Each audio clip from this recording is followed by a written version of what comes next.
The nasty neighbour narcissist. Neighbours. Unless you operate a sheep farm in Australia or man a lighthouse, chances are you will have some neighbours. For the most part, people may not know who their neighbours are, particularly in busy multi-occupancy properties in cities, or even that they recognise them. But the interaction is a little more than a hello and turned out nice again as they pass in the street, lobby, or lift. For others, a neighbour has become a long-standing friend, a person who is spoken to every day, who is always welcome to pop in, or who a conversation is engaged with over the garden fence. There is never a problem borrowing a cup of sugar, watching the cat whilst on holiday, or taking in a parcel. From the unknown to the amiable to the hearty friendship, neighbours proliferate across the planet, and largely there is no issue. However, there then comes the individual, although sometimes it is a couple or family, who earns the epitaph of neighbour from hell. This individual makes life for their neighbours, or perhaps one in particular, irritating, annoying, or complete misery. I dare say you have your own experiences of this, either something that has happened to you, or you have witnessed or heard about having happened to a friend or family member. The variety of behaviours engaged in by this inconsiderate and unpleasant individual is endless. But here are some examples. 1. The neighbour who plays loud music every night until the early hours of the morning.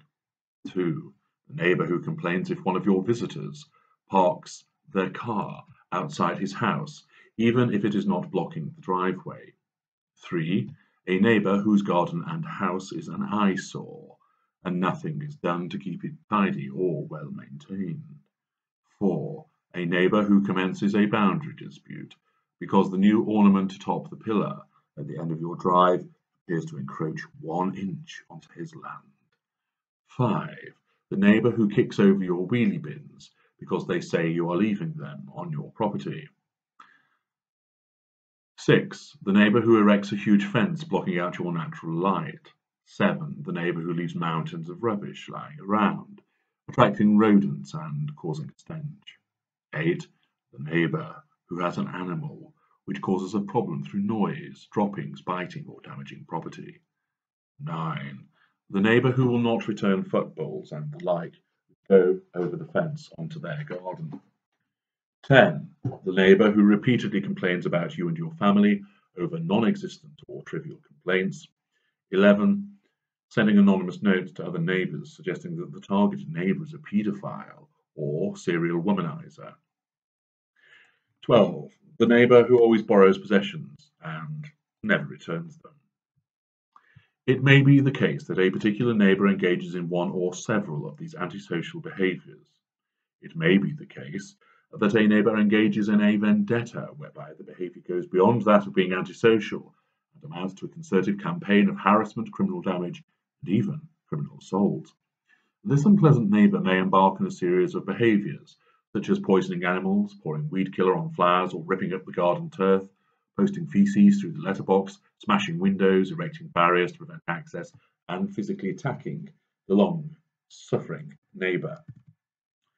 Many people are either unwilling or unable to move away from this particularly problematic person.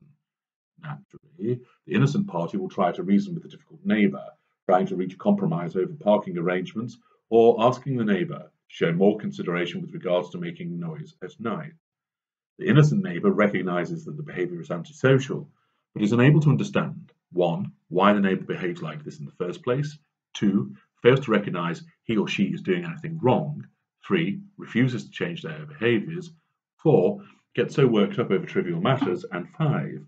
Increases the aggravation when reasonably approached to try and sort it out. The innocent person is completely at a loss as to what they could have done to invite such treatment. They are unable to grasp why it cannot be sorted out.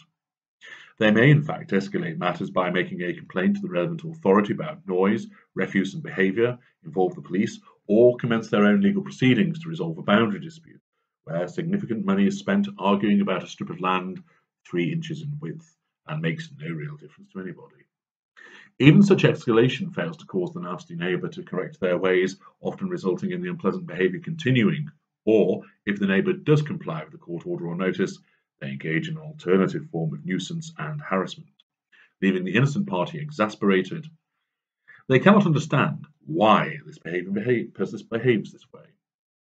The reason they behave like this is that in all likelihood, this is a nasty neighbour narcissist. Now, many of our kind have pleasant interactions with our neighbours. The neighbour, either a tertiary or secondary, sometimes intimate, source, is treated well enough because A. Positive fuel is provided on an intermittent basis, so there is no risk of that fuel going stale, or the narcissist shifting stance owing to a reduction in quantity or frequency. B. Facade management is key. It is often important to the narcissist that they are regarded as a pleasant person, well regarded in the community, etc. by their neighbours. Therefore, it pays to remain courteous and pleasant to them as part of the facade. C. Neighbours may form part of the narcissist's coterie. D. The neighbours form the contrast through facade and coterie compared to the treatment of the narcissist's intimate partner primary source. Accordingly, it often suits the narcissist to have convivial relations with neighbours. Yet, when problems arise in the manner that I have described earlier, it invariably will be a narcissist who is generating the nasty behaviour and prolonging the campaign of harassment. Why is this? 1. The sense of entitlement. The narcissist is entitled to sleep without your noisy kids making a racket, even though it is a family neighbourhood, the middle of the afternoon and the school holidays. The narcissist can park his car blocking your drive if he wishes. He does not have to remove the refuse just because you ask. If he wants to park a large van so it blocks your light, he can do that. Those footballs which keep landing in his garden belong to him now, and in fact, how dare your offspring invade his territory? 2. No boundary recognition. In some instances, this actually becomes literal when the narcissist builds an extension to the property encroaching on a boundary line. Having no recognition and respect for boundaries, the narcissist's neighbour will remove anything of yours if he thinks it is in the way, tell you to change the colour of your front door if he does not approve of the shade you have painted it, walk across your front lawn rather than around it, because it is easier to do that, and 100 other examples. 3. No concept of accountability. This links in with the sense of entitlement. The narcissist does not have to do something just because you ask, nor do they have to act just because the local authority has said as such. 4. Victim mentality. Utilizing the narcissistic perspective and the toxic logic that prevails, each situation will be twisted around so that the innocent person is the one who will be regarded as the one who has caused the problem. The narcissist is the individual who has been put upon and badly treated. 5. Split thinking. The neighbour may well have been painted white to begin with, and then inadvertently does something which results in them being seen as black. No matter what this person does, they are always viewed as being in the wrong. For instance, the narcissist may have been hosting a party, and the neighbour politely asks them to turn the music down as it is after midnight, and the neighbour has young children. This offends the narcissist's sense of entitlement, and they are wounded by this request. The narcissist sees it as a demand, an order, and plays the victim. All I was doing was celebrating my birthday, but they had to spoil it. Fury is ignited, so the music is turned up, and thereafter the neighbour remains painted black and becomes a scapegoat so far as the narcissist is concerned in the neighbourhood. 6. Inability to resolve the dispute. This arises out of the differing perspectives and because the innocent person does not know what they are dealing with. They think it is enough to ask their neighbour not to keep moving their rubbish bins when they have been left out for collection, and such a request is reasonable. They do not realise how this request wounds the narcissist, that their fury ignites and they lash out in order to seek fuel. They do not realise that the narcissist has different aims to them, which means that resolving any issue, trivial as it seems to the innocent party, becomes impossible, as the potential outcome desired by each party are completely different. To understand more about this mentality, which extends to all manner of disputes with the narcissist, listen to the video Why are the arguments never resolved? 7. Why does the nasty neighbour narcissist keep on going, seemingly hell-bent on revenge over something minor, such as the innocent neighbour accidentally knocking over a garden gnome? This incessant attack by the narcissist neighbour leaves the innocent party bewildered and flabbergasted. Who on earth keeps on going over such a minor matter? The answer? The narcissist. Why? One huge problem for a neighbour who has found themselves painted black by a narcissist neighbour is that they are always going to be hoovered, and these hoovers will be malign. Why is this? Firstly, the Hoover trigger. Listen to the video, The Spheres of Influence. You, as the innocent neighbour, will activate a Hoover trigger every single day because you enter the narcissist neighbour's sphere of influence, either because they see you or they see your house. Next, what about the Hoover execution criteria? Are these criteria met? Listen to the video, It's Hoover Time, for more. It is usually the case that the Hoover bar on these criteria will be low because A, the narcissist knows fuel will be readily obtained from you because you will be angry, upset, pleading, etc. B, the Hoover will be easy to execute. The narcissist knows where you are, does not have to travel far at all to effect the Hoover, has a vast array of ways of hoovering you to draw fuel. There is no romantic formal relationship to try to resurrect. It is a straightforward grab for fuel, and the criteria are nearly always going to be met. Accordingly, whilst the innocent party cannot fathom out why the narcissist keeps engaging in the harassment and dirty tricks, the simple fact that the person has been painted black in the eyes of the narcissist, and then the Hoover triggers are repeatedly activated and the Hoovers effected, means that an ongoing, sustained and repeated campaign of harassment and nastiness is waged against the individual. Reasoning with the neighbour does not work. Upping the ante will not work. It is just fuel and/or allows the narcissist to smear the innocent victim. And even in some instances, repeated court orders will be flouted by the narcissist, who rejects the attempt to shackle their entitlement and continues their stance of being unaccountable. 8. No empathy. Lacking empathy, the narcissist neighbour feels no need to stop with their behaviour, does not appreciate the plight of the innocent neighbour, or consider how it would feel if it were acted out against them in a similar way.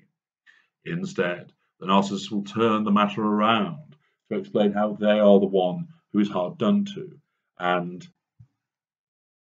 engage in all of the familiar manipulations in order to maintain the upper hand and control with their neighbour.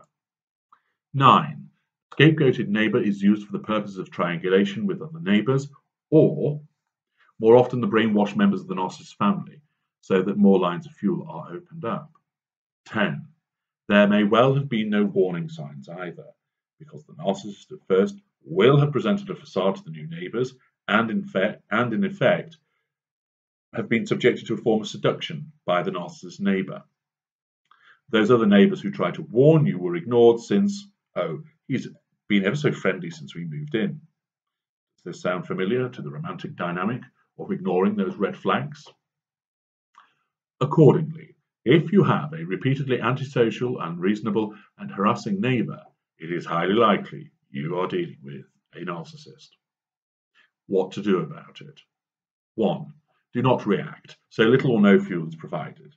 This may well result in an increase in malign hoovers for a period of time, but if there is no response, eventually the lack of fuel will mean the narcissist will have to look elsewhere, or will at least reduce the frequency of the behaviour.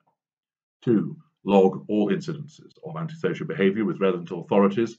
Install closed-circuit television as a must, so you have evidence. Write down in a journal incidents of antisocial behaviour, so you build a solid evidential platform which can then be used by A. the police if criminal charges are to be pursued, B. environmental agencies where they have jurisdiction, noise, nuisance, refuse, C. relevant local authority if the individual is a social tenant who could be evicted, D. you if you bring private court proceedings for an injunction to stop trespass, harassment, or seek an appropriate order relating to a boundary dispute. 3. Recognize that asking the neighbour narcissist is not going to succeed. Ask once politely in writing, so you have a record, and then realize that you are going to have to escalate the matter through the appropriate channel with a solid evidential basis. 4.